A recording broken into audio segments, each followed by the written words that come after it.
Hey everyone, it's Michael Kikle. I hope you're doing well today, and I have a video here to talk about Venom: The Last Dance, the third Venom movie. Supposedly ending off and rounding out the trilogy of films, this is directed by Kelly Marcel, who wrote all three Venom movies, and apparently this is the first thing she ever directed. I believe she was an actress in a couple of things, quite a few things, if I remember correctly on IMDb, but kind of similar to Andy Serkis directing Let There Be Carnage, which is probably the worst of this trilogy, at this point. I gotta tell you, I really enjoy the first movie, quite a bit. I think the first Venom film is a blast. I think it has a lot of cool stuff. I feel like Carnage should have been in that movie, but he wasn't. We got Let There Be Carnage, which is horrifically awful. And then we got this, which is also awful. Kelly Marcel's directing is not the worst thing ever here, to be honest with you. It's really okay. But it looks more competent than Andy Serkis directing was for Let There Be Carnage. But the movie itself, man, what a disappointment. Yeah, what a disappointment, man. I didn't have a whole lot of hope for this film. From the get-go of seeing the title, when Tom Hardy announced they were making a third film, he put a picture online of the front cover of the script, and it said Venom: The Last Dance. And from the title alone, I was like, dude, this is too close to Save the Last Dance. It makes no sense to even call this movie that. These movies are trying so hard to be like a hangover comedy, like a buddy comedy, but Eddie Brock is one of these great examples of a character that is a B character. He is not an A character. You can't have him, the guy who was conceived as kind of the opponent to a superhero, which is Spider-Man, and trying to put him in the forefront as a main character. I've never thought it worked. The first film has its issues despite my love for it, matter of fact. And not even just a like, but a love for that first movie. But when you get to sequels, even if you succeed one time with a B character becoming an A character for a movie adaptation or a TV show adaptation, eventually, in sequel movies or show seasons or anything like that, you eventually realize you fucked up and there's nothing to do with this B character that was kind of, I guess you could say, a mirror, in some sense, of what our hero that was the original A character was supposed to be. And it doesn't work, Last Dance is a great example of that. I was really hoping for a lot more, because I love Venom as a character so much. I've read the majority of Venom comics out there. I've even started reading the Donny Cates stuff recently, last year in 2024, at the end of the year. And the Donny Cates stuff is really into this movie, for example. And that was cool, to me, until we get to the Eddie part of it. Now, what I mean by that is, the Donny Cates run does a whole thing with this new character Donny Cates created that was the god of the symbiotes. And I don't think he's ever called the god of the symbiotes in this movie, by the way. Knull, Knull. Knull is badass. He comes out with a sword and everything. The Venom symbiotes are terrified of him on their home planet. But they have Knull not traveling through space, possibly coming to Earth. They have him locked up on a planet. It may be Clintar, the home of the symbiotes, I don't know. But he's locked away, and he needs a codex to release him. So the symbiotes go out, or not symbiotes, but these monster creature things go out looking for the codex, which every time Eddie turns into Venom, the codex is, like a tracking device announced on the back of his head, because he himself, or they, Venom and Eddie, are a codex together, collectively, when they become Venom, not individually. And I'm convinced that the reason they did this was, number one, to nullify having Knull in the movie that much, which was a shame, because he looks so great. And the actor they have for him looks great. He does a good job, like the 2 seconds he's on screen throughout the movie and in the post-credit scenes and whatever. I would have loved to have seen an Eddie fighting Knull type of movie, even though it may have not worked out that well. But it would have been better than what we got. But number two, I think that you have this other part of me that feels like we're going back more and more to old contract obligations on superhero films about having an actor's mask off or their costume off enough that we can at least see their face enough to know who it is playing that character. Because there are so many scenes in this movie where Eddie should not be Eddie and he should be Venom. You know what I mean? Like, you should be stopping something or doing something in the Venom outfit, if you could call it that. It doesn't make any sense why we don't do that very often. And this is tied into the end of No Way Home with mainly Eddie's story about the multiverse travel and being in the bar in Tijuana or Mexico or whatever it was. And the multiverse thing is kind of cut off and ended. He's back, quote-unquote, home, which is like the Sony world. And he and Venom in general are accused of committing a murder, which is like the main set-off of the film. And then the aliens that are looking for the Codex show up to attack Eddie while he's also homeless and wandering around. There's a good gag in here that keeps getting done a few times about Eddie losing just one shoe over and over again throughout the movie. He'll finally go somewhere, he'll get a second shoe or get a new pair of shoes, and then he loses it. And it keeps happening. It made me laugh. Tom Hardy, I love Tom Hardy. I wish he would stop mumbling throughout films. This is a great example of a movie that, once again, he is mumbling his ass all the way through. And then having Venom making joke after joke after joke is just obnoxious. I fucking hate what they've done to Venom since Let There Be Carnage. I mean, yeah, there's a little bit of that in the first Venom movie. That's kind of why it bogs that movie down for me, and not having Carnage be the villain of that film. And never having a movie called Maximum Carnage. What the fuck were you people thinking? I blame Andy Serkis for that, but I don't really know. I don't know. But Venom is a fucking joke in part 2 and part 3, and this one just makes him even more insufferable. The shit that they chose to do with my boy Venom is just obnoxious. Everything from turning a horse into a Venom horse, which is done quite a bit in comics, not just with horses, but other things, other superheroes, other villains. And that got old really quick too when they started doing that left and right all the time. I mean, it was being done in the 90s when Venom was created with characters like Shriek, for example. But at least Shriek looked cool, right? And you had like Lady Venom with Michelle Williams or whatever her name was from the first Venom film. That was kind of cool, kind of weird, but kind of cool. You have stuff like that done all the time in the comics, and I'm okay with that to an extent. But it's when we start doing shit like horses and turtles and stuff turning into Venom monsters that I could not possibly care less. And it just kind of ruins and taints comics, movies, and games for me if they do it. They don't really do that in games, but still. Now, the Venom horse thing was obnoxious. Many of you know about that. But there's also another scene in here. It's like a big portion of the film is like a subplot thing that absolutely had no business being in this fucking terrible-ass movie. Rhys Ifans, who played the Lizard in The Amazing Spider-Man, who I love. I think he's a great actor. Doesn't really get a whole lot of roles anymore. Rhys Ifans plays like a hippie dad, and he and his hippie wife have completely quit their corporate jobs to travel around the country with their savings money. They even say this. They tell us all of this shit. It's the four of them. They're 2 kids.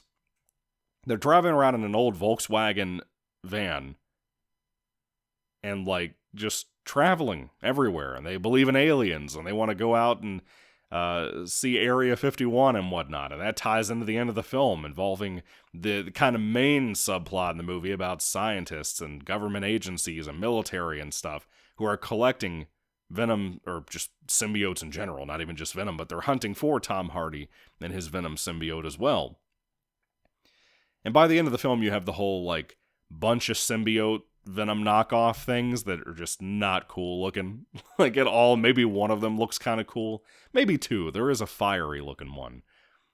But outside of that, all of these people, these side characters, whether it be the family of hippies that irritate the shit out of me, and I'll get more to them in a moment, or it'd be these government agency people that are kind of like in cahoots with a blonde-headed lady who's also a scientist there, who is focused on so much in the movie, and I'm not really sure why. There's a lot of background stuff with her. Maybe she's somebody big in the comics that I don't know about. I don't know. But not in the Venom comics, not that I remember. It just feels like everybody that should be a more prominent character in the sense of development, not so much in the stance of the story itself. These people feel wasted. They feel like they just pop in and out constantly, And it doesn't work. It just doesn't work at all for me. But let's get back to the hippie family here. Not only is the horse symbiote scene fucking awful and it just annoys me to death, but then there's a scene with Rhys Ifans seeing that stupid fucking countdown song that's like Mission Control, Ground Control, whatever the fuck it was. He's playing his stupid hippie acoustic guitar. His family all begin to sing it. And then Venom, the symbiote, begins to sing to it too, while Eddie just sits there and looks out the window and keeps to himself and thinks about how pleasant the song is. I wanted to blow my fucking brains out over it. I'm not even kidding. This is Venom 3.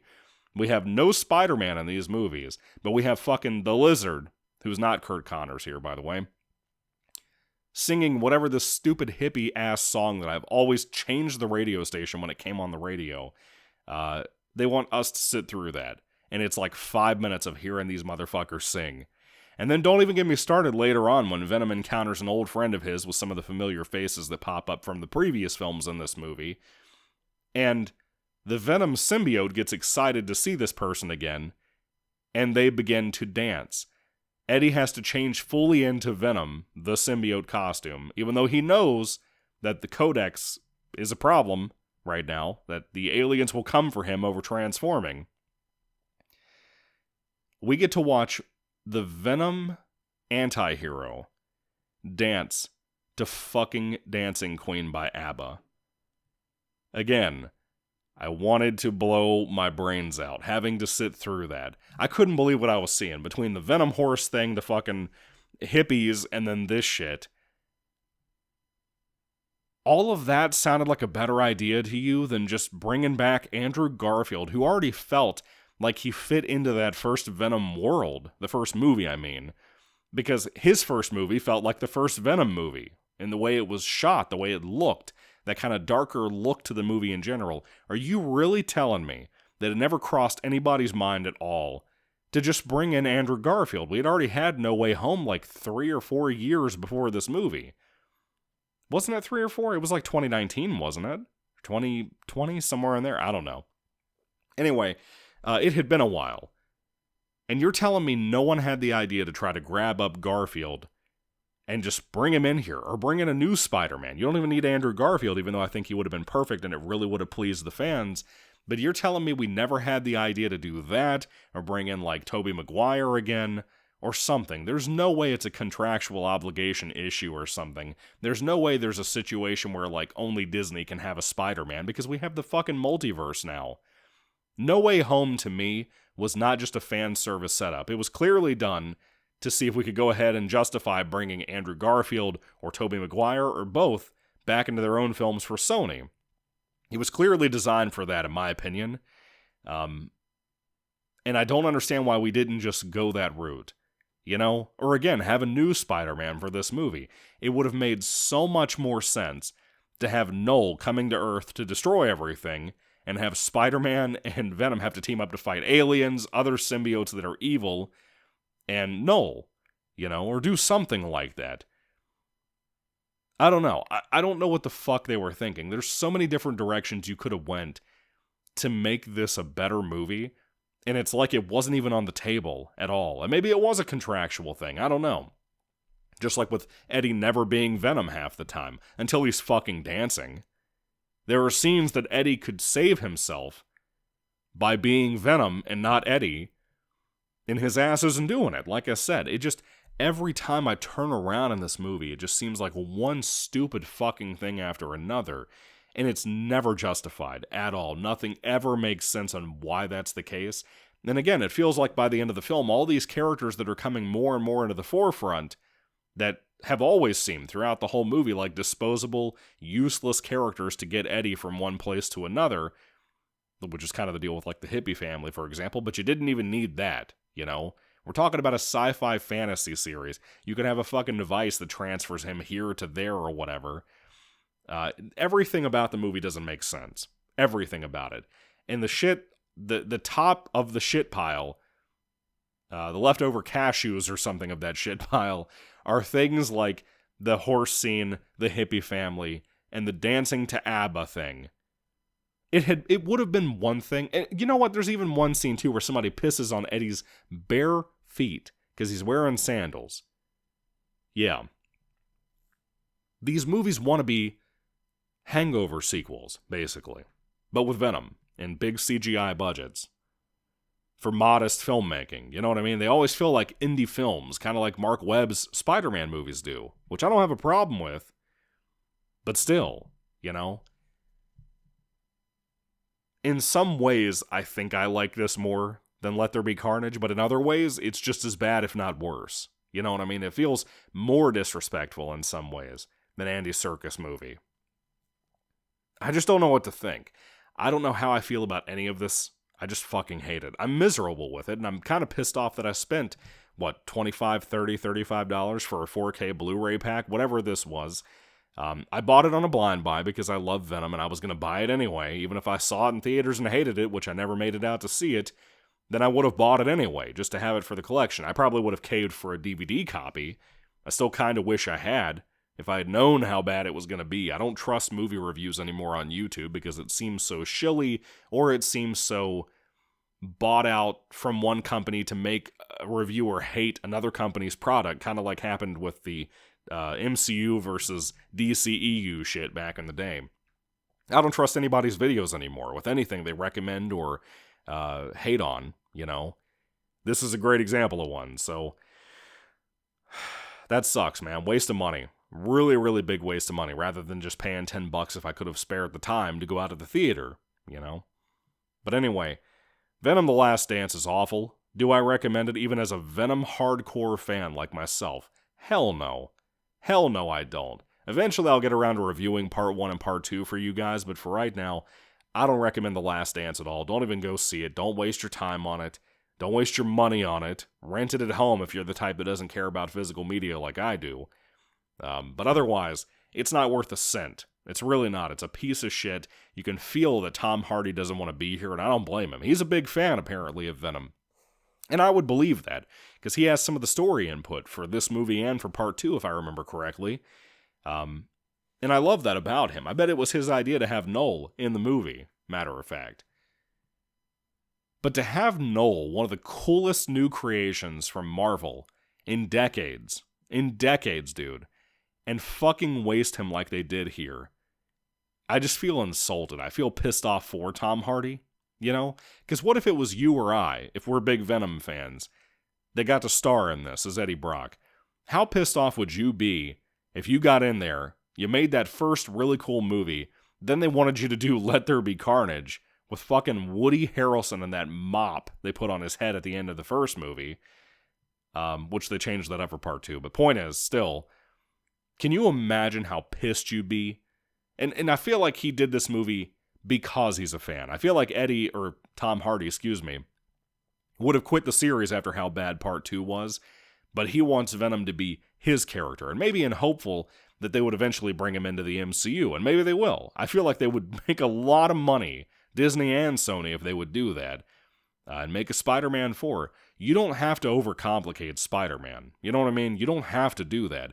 But Sony could have saved their own asses if they were not locked into some kind of live-action Spider-Man contract by bringing in Andrew Garfield. I'm telling you, that could have saved this movie, this trilogy, and maybe spun Sony off to make a ton more money. I really believe that. I don't think people hated Andrew Garfield's movies as much as the online groups claim they do. The second movie, Amazing Spider-Man 2, is fucking horrible. Don't get me wrong. But most people I talk to seem to lean towards Amazing Spider-Man 1 being one of their favorites of Spider-Man movies, even if it's not perfect. You know what I mean? So anyway, I'm annoyed, as you can tell, and I'm going to cut this review underneath 20 minutes, but I would love to hear down below what you have to say about Venom: The Last Dance. Did you love it? Did you hate it? Let me know what you'd think about it down in the comments, because I have to get this shit off my chest, and I have to hear what other people think about it too, because I hated this shit. It was completely unwatchable, even though it was, again, directed a little bit better than Let There Be Carnage. I'll give Kelly Marcel that, even though the story's fucking horrible. So anyway, what do you think about it? Why do you think they made the choices they made here for this movie, or part 2 for that matter? Let me know all that down below. Thank you all for watching, guys. God bless you all. Catch you later, and goodbye.